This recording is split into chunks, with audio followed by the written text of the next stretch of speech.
ब्रह्मांड जो 4 तरह के फोर्स से बना हुआ है, हर चीज को एकदम व्यवस्थित रखता है। अरबों तारे विशालकाय आकाशगंगा के केंद्र के चक्कर लगाते हैं, तो वहीं हजारों आकाशगंगाएं एक साथ मिलकर विशाल गैलेक्सी समूह को जन्म देती हैं, जो आकार में इतने विशाल होते हैं कि आपकी कल्पना में भी नहीं समा सकते हैं।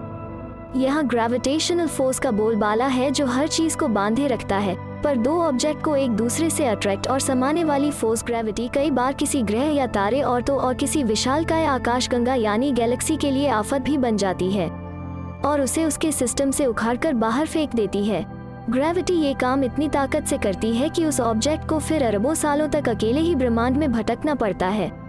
ऐसे भटकते हुए पिंडों को रोग ऑब्जेक्ट्स कहा जाता है और ग्रहों को रोग प्लैनेट कहा जाता है। ये किसी भी आकाशगंगा, तारे या ग्रह की परिक्रमा नहीं करते हैं। ब्रह्मांड में ऐसे कई ऑब्जेक्ट हैं जो 1200 करोड़ साल से भी ज्यादा समय तक भटक ही रहे हैं। ये ऑब्जेक्ट्स ज्यादातर ग्रह और तारे होते हैं जो अरबों सालों से अकेले ही ब्रह्मांड में भटक रहे हैं। तो आखिर ये रोग ऑब्जेक्ट, जिन्हें हम ज्यादातर रोग प्लैनेट्स और रोग स्टार कहते हैं, इस ब्रह्मांड में क्यों भटकते हैं? क्या ये कभी दूसरे सौर मंडल का हिस्सा बन पाते हैं? क्या हम इन भटकते हुए ग्रहों को पकड़कर उन पर इंसानों को बसा सकते हैं?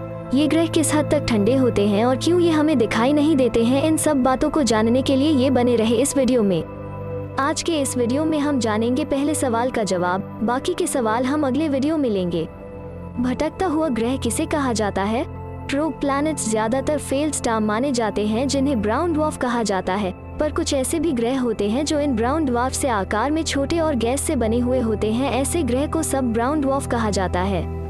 इसके अलावा भी ऐसे रोग प्लैनेट्स की संभावना वैज्ञानिकों ने जताई है जो पृथ्वी की तरह ही चट्टानी ग्रह हो और आकार में इसके बराबर हो।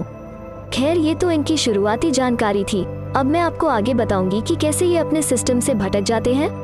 सौर मंडल के बनते समय कई ग्रह भटक जाते हैं। जब नए सोलर सिस्टम का जन्म होता है तो उस समय कई प्रोटोप्लैनेट्स यानी नए बनने वाले ग्रह आसपास के ऑब्जेक्ट को खाकर बड़े होते रहते हैं।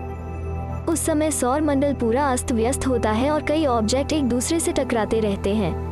हालांकि ये सौर मंडल के बनने के दौरान होता है, पर कई बार अरबों साल पुराने सोलर सिस्टम से भी ग्रह ऑर्बिट से भटक जाते हैं। जब कोई रोग स्टार और भटकता हुआ तारा या कोई ब्लैक होल किसी सौर मंडल में गलती से आ जाता है, तो उसकी जबरदस्त ग्रेविटी से सौर मंडल में कई ग्रह अपनी कक्षा से भटक जाते हैं।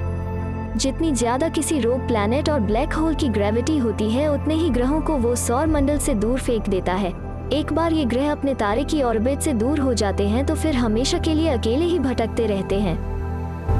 कई बार देखा गया है कि जब किसी ग्रह का तारा सुपरनोवा धमाका करके खत्म हो जाता है, तो जो ग्रह उस धमाके से बच जाते हैं वो अपनी ऑर्बिट से भटककर रोग प्लैनेट्स बन जाते हैं।